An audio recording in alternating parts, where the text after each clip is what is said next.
नमस्कार मित्रांनो, तुमच्या घरातील महिलेने ई-के-वाय-सी केली तरीही त्यांच्या खात्यामध्ये लाडकी बहीण योजनेचे पैसे जमा झाले नाहीत. कारण काय आहे, संपूर्ण माहिती व्हिडिओच्या माध्यमातून समजून घेणार आहोत. बघा मित्रांनो, लाडक्या बहीण योजनेच्या माध्यमातून राज्यातील महिलांना महिन्याला 1500 रुपये राज्य सरकारच्या मार्फत देण्यात येतात. मित्रांनो, या योजनेचा लाखो महिला राज्यातील फायदा घेत आहेत. परंतु सरकारने एक अट याच्यामध्ये घातली होती. ती अट होती ई-के-वाय-सीची.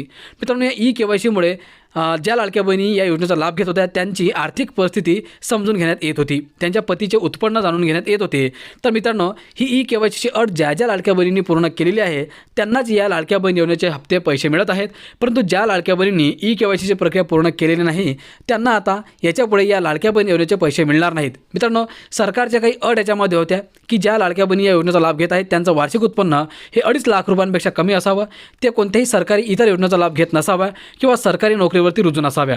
त्यामुळे हे पैसे रोखण्यात येत आहेत. असेच महत्त्वपूर्ण व्हिडिओ पाहण्यासाठी चॅनलला सबस्क्राईब करा.